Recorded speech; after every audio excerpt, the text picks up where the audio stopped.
আমাদের ভালো লাগাতে সকলকে অনেক অনেক অনেক স্বাগত জানিয়ে আমার আজকের গল্প আরম্ভ করছি। আজকের গল্প রান্নাবাটি। গল্পটি তাহলে শুরু করি। দিদি, আজকে থেকে আমার ছেলে হলো আপনার, আর আপনার ওই মিষ্টি মেয়েটা আমার। বড্ড শখ ছিল একটা মেয়ে হবে, যত্ন করব, চুল বাঁধবো, সাজাবো। মনে হচ্ছে এবার সেই সব স্বপ্ন পূরণ হওয়ার পালা। বিয়ের তারিখ ঠিক হওয়ার পরেই মিষ্টি মুখে ঢুকিয়ে অনু বলেছিলেন সুজাতাকে। অনুরই একটাই ছেলে বিতান, আর এদিকে সুজাতার এক মেয়ে স্মিতা। দুজনের বিয়ে ঠিক হয়েছিল সেদিন। দুই পরিবার কত খুশি খুশি হয়েছিল সুজাতাও। কত ভাগ্য করলে মেয়ে এমন শাশুড়ি পায়। সত্যি ভাগ্য করেই এমন শ্বশুরবাড়ি পেয়েছে স্মিতা। বিয়ের এক সপ্তাহ থেকেই রান্নাঘর, সংসার সবটাই স্মিতার দায়িত্বে ছিল। কে কী খাবে, কি রান্না হবে, সব স্মিতার একার চিন্তা, একার মাথা ব্যথা। খাবার টেবিলের সময় মতো সব সাজিয়ে রাখলেই হলো। স্মিতার মনে পড়ে না একদিনও এই নতুন বাড়িতে ওর কোনো সমস্যা হয়েছে। নতুন বাড়িতে মেয়েদের অনেক রকম সমস্যা তৈরি হয়। কি খাবে, কি পরবে, কোথায় বসবে, কে কি বলবে, কিন্তু এসবের কোনো কিছুই স্মিতাকে কখনো ভাবায়নি। কারণ ওকে প্রথম দিনই ভাঁড়ারের চাবি দিয়ে বলা হয়েছিল, এই সংসার তোর, নিজের মতো সামলাবি, আমার ছুটি, এখন থেকে আমি শুধু গোপাল নিয়ে থাকব। সেদিন সত্যি মনে হয়েছিল স্মিতার যে অনু বোধহয় ওকে মেয়ে হিসেবেই দেখে, না হলে এত বড় দায়িত্ব কেউ দেয়? স্মিতা, আজ আমার গোপালের মিষ্টি, আম সব আনাবি, আজ কিন্তু ষষ্ঠী। ঘর থেকেই বললেন অনু। স্মিতা তখন ঘেমে নিয়ে রান্নাঘর সামলাচ্ছে। আজ বিয়ের 2 বছর চলছে স্মিতার। বিয়ের পরপর কাঁধে তুলে নেওয়া দায়িত্বগুলো ওকে এমন আষ্টেপৃষ্ঠে বেঁধে দিয়েছে যে মাত্র 2 বছরেই দমবন্ধ লাগে ওর। আজ জামাই ষষ্ঠী। ওর বাড়িতে কত নিয়ম, কত মজা, কত হৈহুল্লোড়, কত রকমের রান্না। স্মিতা বরাবর দেখে এসেছে মাসিরা, মামারা, বৌদিরা, পিসিরা সবাই স্মিতাদের বাড়িতেই আসে এই দিনে। আর সুজাতা নিজের হাতে সব আয়োজন করেন। আর এদিকে এনাকে দেখো। অনুর বয়স সুজাতা মানে স্মিতার মায়ের থেকেও কিছু কম, কিন্তু সে বোঝার উপায় আছে? সারাদিন শুয়ে বসে থাকে বলে বুড়োটে হয়ে যাচ্ছে।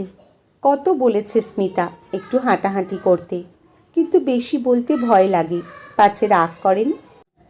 যখন সুজাতা একা হাতে রান্না করে ঘর মুছে স্মিতার বাবা ঠাকুমার যত্ন নিচ্ছেন, তখন এই অনু হাতে কর গুনে কৃষ্ণ নাম জপছেন।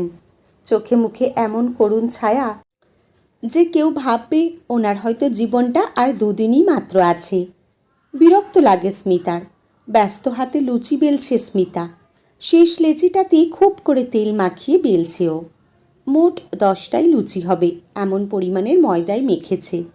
আজকাল আর ভুল হয় না। প্রথম প্রথম হিসেব বুঝতো না মিস স্মিতা। 3 জন লোকের লুচি বানাতে গিয়ে দেখতো আরও 3 জনও খেতে পারবে। অগত্যা হয় বাসি খাওয়া, না হয় ফেলে দেওয়া। তাতেও বিপদ, মাসের শেষে টানাটানি। সেই দায়ও স্মিতার। আজ সকালে লুচি করো, আদেশটুকু দিয়েই খালাস বিতান। মাসের কত তারিখ, কৌটোগুলো ফাঁকা না ভর্তি, তার কোনো খবরই বিতানের কাছে নেই। আর সেই সময় টানাটানি পকেট থেকে 10 টাকা বের করতে বললেও বিতানের মাথায় আগুন জ্বলে। বাড়ি, গাড়ির ইএমআই সবই তো ওর মাথায়। অথচ অনু অনেক টাকা পেনশন পান। ভালো চাকরি করতেন বিতানের বাবা। অদ্ভুত মানুষ এই অনু। ছেলে বউয়ের ঝগড়া চললেও নির্বিকার থাকেন উনি। হাতে খালি জপের মালা আর মুখে বিড়বিড় করেন, বোধহয় কৃষ্ণ নাম। শেষ লুচিটা ভেজে তুলল স্মিতা। আর একবার গুনে নিল, 4টে বিতান, 4টে অনু আর 2টো স্মিতার। স্মিতাও 4টেই খায়, লুচি ওর বড্ড প্রিয়, কিন্তু কম মেখে ফেলেছে ময়দা। মাসের শেষের হিসাব মেলাতে গিয়ে মাসের শুরুতেও অনেক সময়ই কিছুটা কম খেতে হয় স্মিতাকে। আসলে খাবার বেশি হলে যেমন দায় স্মিতার, তেমনি পরিমাণ খুব কম হলে তার দায়ও স্মিতার। তাই কারোকে জানতে না দিয়ে নিজেই কম খায়। মাসের শেষের অভাবের থেকে এই ভালো। দুটো প্লেটে লুচি সাজিয়ে নিল স্মিতা, একটা অনুর আর একটা বিতানের। নিজেরটা রান্নাঘরেই রেখে দিল। আয়েশ করে বসে খাওয়ার সময় নেই ওর। রান্না করতে করতেই লুচির মধ্যে দুটুকরো আলু ফেলে মুখে ঢোকাবে। অন্যদিন হলে তাও গ্যাসটা বন্ধ করে বিতানের মুখোমুখি প্লেট নিয়ে বসত। আজ তো কোনো মতেই সম্ভব না। কোনো রকমে অনুর জন্য রান্না গুছিয়ে মায়ের বাড়ি যাবে বিতানকে নিয়ে। খাওয়া দাওয়া করে আবার সন্ধেবেলা বাড়ি এসে রুটি করে খেতে দিলে তবেই খেতে পারবেন অনু।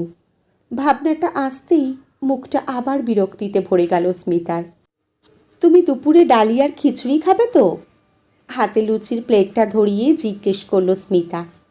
এক মুখ বিরক্তি নিয়ে অনু বললেন, আমার খাওয়া পরে হবে, আগে বল তুই শুনতে পেলি? আজ গোপালের আম মিষ্টি সব আনতে হবে। আবার রাগী সুর করে বললেন অনু। আজকাল সহ্য হয় না আর স্মিতার। অনুর উদাসীনতা, তারপর স্মিতার কোথাও যাওয়ার থাকলে ওনার ব্যবহারের এই পরিবর্তনটুকু কিছুতেই নিতে পারে না স্মিতা। ইচ্ছে করে দু চার কথা শুনিয়ে দেয়। আজকাল টুকটাক কথার ওপর কথা তুলেই দেয়। ঝাঁঝ মিষ্টি সব মিশিয়ে স্মিতা বলল, সব শুনেছি, সব জোগাড়ও হবে, খেয়েই বাজারে যাবে ও। ওই বাড়ির জন্যও তো আনতে হবে। আজকাল যে কেউ স্মিতার কথার মধ্যে থাকা রাগটাকে বুঝতে পারবে। একা হাতে সব কাজ আর পারে না ও। সংসারটা তিনজনের নামেই, কিন্তু কি বাদ দেবে? সুজাতা বলেন, এ তো ভালো প্রথম দিন থেকেই সংসার তোর হাতে। উনি কোনো দিকে নাক গলান না। কি করে বোঝাবে স্মিতা? বিয়ের 2 বছর হলো, না ঘোরা না কোনো আনন্দ, শুধুই সংসার। ওই বাড়ির জন্য আম মিষ্টি আনতে হবে শুনে আবার কি উদাস হয়ে গেলেন অনু। কিছুতেই বোঝে না স্মিতা মানুষটাকে। কই খেতে দাও, বাজারটা ঘুরে আসি। মায়ের ঘরে ঢুকতে ঢুকতে বিতান বলল। অনু তখন লুচির এক টুকরো ছিঁড়ে আলুতে মাখিয়েছেন। মা, ওর মা ফোন করেছিল, বলল তোমাকে নিয়ে তাড়াতাড়ি যেতে। তোমাকে নাকি ফোন করেছিল? অনু লুচিটা মুখের ভেতর ফেলে বললেন, আমার কথা ছাড়, আমি বুড়ো মানুষ, নিরামিষ খাই, তোরা ঘুরে আয়। আবার গা জ্বালানোর মতো কথা। এখানে বেশিক্ষণ থাকলে উত্তাপের পারদ এত বাড়তে থাকবে, হয়তো রেগে গিয়ে নিজেরই ওই বাড়ি যাওয়ার পরিকল্পনা বাতিল করে দেবে স্মিতা। ঝিয়ের ওপর রাগ করে মাটিতে এরকম অনেকবারই ভাত খেয়েছে স্মিতা, কিন্তু আজ আর না। আজ ও বাড়িতে না গেলে এই যে এত বিরক্তি জমেছে মনে, সেসব কাটিয়ে উঠতে পারবে না। এক্ষুনি যেটা দরকার মাকে একটা ফোন করা। কতবার বললাম শাশুড়ি যাবে না, তাও ওনার আধিক্যতা। এদিক ওদিক মুখ ঘুরিয়ে শেষমেশ মাইক্রো ওভেনের ওপর থেকে উদ্ধার করলো ফোনখানা। নামিয়ে এনে শেষ কলটা ডায়াল করতেই রিং হতে শুরু করলো। ধরলেন না সুজাতা। মা ষষ্ঠী বাঁচিয়ে দিলেন ওনাকে। না হলে স্মিতার সংসারের সব রাগ দুঃখ অভিমান ওই মানুষটাকে অনেকটা সহ্য করতে হয়। মাঝে মাঝে মায়ের কাছে কেঁদে রেগে কথা না বলে মনের জ্বালা মেটায় স্মিতা। এখনই ফোন ধরলে জিজ্ঞেস করতো কি করতে শাশুড়িকে নেমন্তন্ন করেছে। ওইটুকু সময় ওই বাড়িতে যাবেও একটু শান্তি পেতে, একটু শুয়ে বসে থাকতে, কিন্তু সেখানেও কিছুতেই এই মানুষটাকে অন্তত চায় না। পাকা দেখার দিন কত বড় মুখ করে বলেছিলেন অনু, সুজাতা আমি তোমার মেয়েকে আমার মেয়ে করলাম। ভাবনাটা আসতেই নিজের মনে মুখটা কুঁচকে নিল স্মিতা। বিয়ের পরের দিন থেকে মেয়ের মতো ভালোবাসছেন উনি। চোখ দিয়ে নিজের অজান্তে জল চলে এলো স্মিতার। ওরও তো শখ আছে, আহ্লাদ আছে। বিধানও কিচ্ছু বলে না, একটাই আবেগ। ছোট থেকে মা একা বুকে আগলে রেখেছে। ছোট বলতে ইঞ্জিনিয়ারিং প্রথম বছর, ওর বাবা নাকি হঠাৎ মারা গিয়েছিলেন। ভাবনাগুলো খুব পরিচিত, তাও বারবার ফিরে ফিরে আসে। দ্রুত হাতে আলুগুলো কাটছে স্মিতা। সংসারের সব কাজ খুব দ্রুত হাতে করতে পারে স্মিতা। আজকাল চোখ বন্ধ করেও ধারালো বটির সাথে লড়তে পারবে ও। ফোন বাজছে। তাড়াতাড়ি উঠে ফোন ধরতেই ওপাশ থেকে মেজমামি। তুই কখন আসবি? মেজমামির সাথে বন্ধুর সম্পর্ক স্মিতার। মেজমামির গলা শুনে মনটা আরও খারাপ হয়ে গেল স্মিতার। একটু দেরি হবে গো, শাশুড়ি রান্নাটা করে আসব। স্মিতার কথাকে এড়িয়েই শোভা বললেন, তাড়াতাড়ি আয়, দিদি তো উপোস করে আছে বল। একমাত্র জামাইয়ের নামে আজ উপোস রেখে এত রান্না করছে, আমাদের হাত পর্যন্ত দিতে দিচ্ছে না। মনে আছে পাকা কথার দিন সুজাতা একবারের জন্যও বলেননি যে আপনার ছেলে আজ থেকে আমার, কিন্তু নিয়মে কোনো খামতি নেই। আজ জামাইয়ের মঙ্গল কামনায় উপোস রেখেছেন, অথচ সুজাতার ছেলে ছেলে করে বিতানকে নিয়ে কোনো আদিক্ষেতা নেই। তাড়াতাড়ি আসছি আমি বলেই ফোনটা কেটে দিল স্মিতা। চোখ থেকে অবিরাম জল পড়ছে। এই জায়গাগুলোতেই ছেলেরা বড্ড এগিয়ে মেয়েদের থেকে। বিয়ের পর ছেলে কারোর জামাই হলো, আর তার শুভকামনায় সম্পূর্ণ অপরিচিত একজন মহিলা কি অবলীলায় তার জন্য উপোস রেখে চলেছে। অথচ রোজকার জীবনে বিতান আর সুজাতার যে খুব অন্তরঙ্গতা আছে তাও নয়। বিতানের সপ্তাহে একদিন সুজাতার সাথে কথা হয় কিনা সন্দেহ, অথচ স্মিতা অনুর সেবা করছে, যত্ন করছে ভেবেই ঠোঁট চওড়া করে হেসে ফেলল স্মিতা। সাথে চোখ দিয়েও জল বেরিয়ে এলো। অথচ এই অনুই কত বড় বড় কথা বলেছিলেন পাকা কথার দিন। তোমার মেয়ে আজ থেকে আমার মেয়ে। মনে মনে হয়তো কাজের মেয়ে বলেছিলেন, যেটা কেউ শোনেনি। না হলে কেউ সব দায়িত্ব ঘাড়ে দিয়ে শুয়ে বসে থাকতে পারে? আর হয়েছে বিতান, অসহ্য। কাল রাতেও কত বলল স্মিতা, মাকে বলো একটু হাঁটাচলা করতে, একটু একটু কাজ করতে। ঠাকুরের দোহাই দিয়ে শুয়ে বসে থাকলে রোগ বাসা বাঁধে। কে জানি তাই হয়তো ওই বাড়ি যাওয়ার জন্য বোঝাচ্ছে। গ্যাসে মুগ ডালটা ভেজে তুলে নিয়ে প্রেশার কুকারে বসিয়ে দিল। তারপর কড়াইতে তেল ঢেলে দুদণ্ড দাঁড়ালো স্মিতা। সুজাতা বলেন, ধরে নে শাশুড়ি নেই, সেক্ষেত্রে তোর সংসার তোকেই করতে হতো। ওনার তো সত্যি ঝামেলা নেই, না খাওয়া দাওয়া না কিছু, নিজের মতো ঘরে থাকেন। মায়ের নীতিজ্ঞানে হাঁপিয়ে ওঠে স্মিতা। জলজ্যান্ত মানুষটা ঘরে শুয়ে আছে, তাকে নাকি ভাববে নেই। স্মিতা ভাবনার ফাঁকেই কেটে রাখা সবজিগুলো চেপে চেপে ছেড়ে দিল তেলে। বুকের কোণে জমে থাকা দুঃখগুলো আজ যেন প্রতিবাদী হয়ে উঠেছে। না, ও নিজেই নিজের শত্রু। ও তো পারে মায়ের বাড়ি গিয়ে দুদিন থাকতে, ও তো পারে রং তুলি নিয়ে বসতে। কি অপূর্ব আঁকত স্মিতা। সব শেষ করেছে এই সংসারের জন্য। কাঁদতে কাঁদতেই হাতের কাজ করে যাচ্ছে স্মিতা। ডালিয়া, মুগ ডাল, সবজি সব যেন কড়াইয়ের তালগোল পেকে যাচ্ছে। তাড়াতাড়ি গ্যাসটা বন্ধ করল স্মিতা। রাগের আগুন জ্বলতে জ্বলতে ও প্রতিবাদ করবে। ও এখনই গিয়ে বলবে যে ও আজ বাড়ি গিয়ে 1 সপ্তাহ থাকবে। এই সংসার কিভাবে চলবে মা ছেলে বুঝে নিক। তাড়াতাড়ি রান্নাঘর থেকে বেরিয়ে এলো স্মিতা। ঘড়িতে 10টা বাজে প্রায়। বিতান এখনও বাজারে যায়নি। মা ছেলে লুচি তরকারি খেয়ে দিব্যি আড্ডা দিচ্ছে, আর সব দায় নিয়ে বসে আছে মেয়ে আর মেয়ের মা। কোথাকার কোন ছেলে তার জন্য সকাল থেকে উপোস করে বসে আছেন সুজাতা। কি না জামাইকে বাতাস করে আদর করবেন, আর ওনারই মেয়ে এই বাড়িতে খেটে মরবে। রাগের পারদ এতটাই চড়েছে মনে হচ্ছে এক্ষুনি বিস্ফোরণ ঘটবে।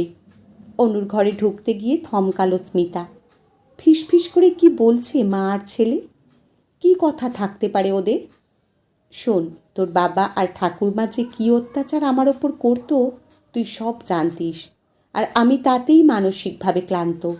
আমার সংসারে মন নেই। শুধু তোরা দুটো বাচ্চা বাচ্চা ছেলে মেয়ে একা কীভাবে সামলাবি তাই টিকে আছি। আমার কিচ্ছু ভালো লাগে না। দরজায় দাঁড়িয়ে স্মিতা চিন্তায় পড়ল। কি বলছি অত্যাচার মানে?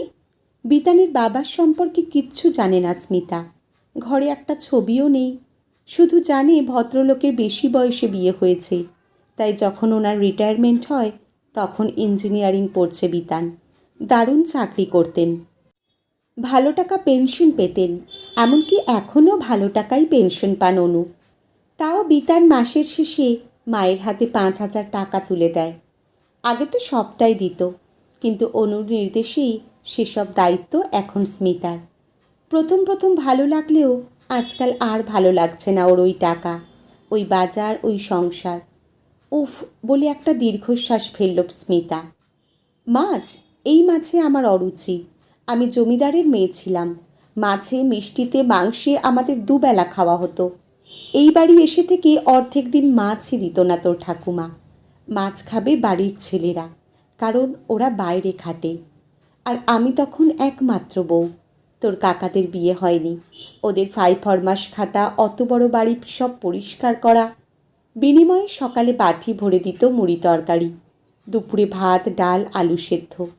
কোনো দিন এক টুকরো মাছ পড়তো কি পড়তো না, ইচ্ছে করলে একটা কিছু খেতে পারতাম না। কখনো চাইনি আমার ছেলের বউয়ের মনে এমন কোনো ক্ষোভ জন্মাক যাতে ওকেও আমার মতো সংসার বিমুখ করে দিক। আজ যে আমার সংসারে এত বিতৃষ্ণা, সে শুধু তোর ঠাকুমার জন্য। এমন মানুষ ছিলেন, আমি রুখে না দাঁড়ালে তোর পড়াশোনাটাও হতো না। শুধু ওটুকুই ওর বাবাকে দিয়ে আমি করাতে পেরেছিলাম। ঠাকুরকে ডাকতাম, তুই আর যাই হোক বাবার মতো হোস না। আচ্ছা মা, ঠাকুমা তো সেই কবে মারা গেছে, তাও মাছ মাংস কেন খাও না মা? এই বয়সে নিরামিষ। বিতানের গলাও ভার লাগছে। মা যদি খুশি না থাকে সন্তানই বা কী করে ভালো থাকে? আমি মাছ আর ছোঁব না, ওই মাছে গন্ধ লাগে, অপমানের গন্ধ, তোর বাবা আর ঠাকুমার অত্যাচারের গন্ধ। দেখিস না, ওই জন্য তোর বাবার পেনশনে আমি হাত দিই না। জমছে ওটা, কাজে লাগলে তুলে নিবি তোরা। আমার যেন কোনো কাজে না লাগে, আমার মৃত্যুর পর কাজটুকু করতেও যেন ওই টাকায় হাত না দিতে হয়, তাই আমি আলমারিতে প্রতি মাসে টাকা জমাই। তুই যে 5,000 দিস সবটাই রাখা। টুকটাক কিছু খরচ করেছি, মেয়েটা এত বছর এলো একটা কিচ্ছু দিইনি। একদিন সময় করে ওকে নিয়ে গিয়ে ওর যা পছন্দ কিনে দিস, দুল শাঁখা বাঁধানো, যেটা ভালো লাগে। বিয়ের সময় তো আমারগুলো দিয়েই সেরেছি। কি করতাম আমি? আমার ক্ষমতা ওইটুকুই। প্রাণ থাকতে ওই লোকটার টাকা আমি হাতে দেব না। বেঁচে থাকতে বউকে সম্মান দেয়নি, আর এখন? কথাগুলো শেষে অনুর নাক টানার শব্দ পেল স্মিতা। অনু মানেই স্মিতা ভাবে একজন অলস অকর্মণ্য একজন মানুষ, যে সারাদিন সুখের চাদরে নিজেকে মুড়ে রেখেছে, কিন্তু তার পিছনে এত অসুখ, এত দুঃখ, এত জটিলতা। 2 বছরেও জানতে পারেনি স্মিতা।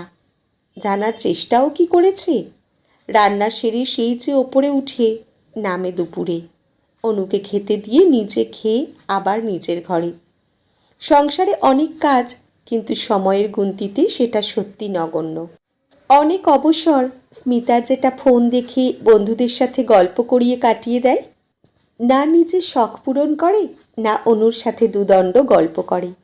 শুয়ে বসে সময় কাটানোর লোভেই তো ও সুজাতার কাছে গিয়ে থাকে না। সুজাতা কিছুতেই এরকম জীবন মেনে নেবে না। সবসময় কিছু না কিছু করে চলেছেন সুজাতা। ছোটবেলায় রান্নাবাটি খেলতাম, তখন থেকেই শখ ছিল সংসার করব, রান্না করব, খাবো, শাশুড়ি বরকে খাওয়াবো। কিন্তু তোর ঠাকুরমা হতে দেয়নি, আমাকে সংসার করতে দেননি উনি। কিন্তু আমার খুব ভালো লাগে স্মিতার সংসার করা দেখতে। কি সুন্দর সবজি কাটে, ধোয়, রান্না করে, ঠিক ছোটোবেলাকার পুতুল খেলার মতো। ভারী গলায় বলে চলেছেন অনু। দরজায় দাঁড়িয়ে শুনেই যাচ্ছে স্মিতা। কান্নাটা গলার কাছে আটকে ছিল এতক্ষণ। এক চোখ আগুন নিয়ে বিস্ফোরণ ঘটাবে বলে এসেছিল ও, কিন্তু চোখের আগুন নিভে গিয়ে কখন যে জল হয়ে নেমে এসেছে বোঝেনি। কত দুঃখ ওনার বুকে, এক টুকরো মাছের জন্য কত কষ্ট পেয়েছেন। স্মিতার বন্ধু সুচিও তো শ্বশুরবাড়িতে খাওয়া নিয়ে কত সমস্যায় আছে। শাশুড়ি যা দেবে তাই খেতে হবে। ও বলে, তুই খুব লাকি রে স্মিতা। আজ মনে হচ্ছে সত্যি লাকিও। আর অনু মোটেই মিছিমিছি বলেননি সেদিন যে তোমার মেয়ে আজ থেকে আমার। মেয়ের মতো রাখবেন বলেই তো ওনার এত নিয়ম, এত আয়োজন। চোখ মুছে রান্নাঘরে চলে গেল স্মিতা। না, ওই বাড়ি গিয়ে থাকবে না, ও ফিরে আসবে রাতেই। কাল থেকে একটু একটু করে বদলে ফেলবে ও সংসারটাকে। অনুর সাথে সময় কাটাবে, ওনার মনে চেপে থাকা শখগুলো মিটিয়ে দেবে। অসুস্থতার অভিনয় করেই হোক আর যেভাবেই হোক, সংসারটার দায়িত্ব অনুকেই দেবে। স্মিতা পাশেই থাকবে, একদম অনুর গায়ে ঘেঁষে। শুধু রান্নাবাটি খেলাটা উনি খেলবেন, মাছ কাটবেন, সবজি ধোবেন, রান্না করবেন। স্মিতা শুধু পাশে দাঁড়িয়ে ওনাকে আগলে রাখবে। স্মিতা হবে শাশুড়ি আর অনুকে মেয়ের মতো শিখিয়ে দেবে।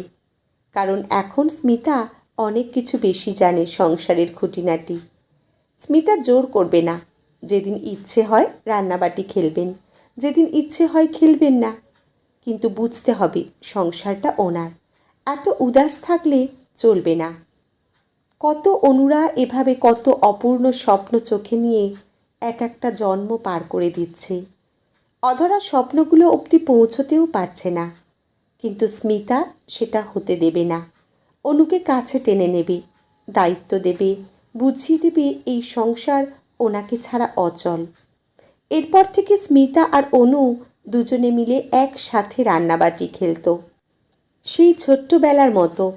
মেটে আলুর সবজি, পাথরের মাছ, বালির ভাত যে কখন সত্যি হয়ে গেল অনু বুঝতেও পারেননি। অনু আর স্মিতারা এভাবেই রান্নাবাটি খেলতে খেলতে সংসার গুছিয়ে নিক। আমার কথাটা ফুরিয়ে গেলেও ওদের রান্নাবাটি খেলা যেন শেষ না হয়। আজকের গল্প এখানেই সমাপ্ত। কলমে অনিন্দিতা মুখার্জি সাহা, পাঠে জয়তী। ধন্যবাদ।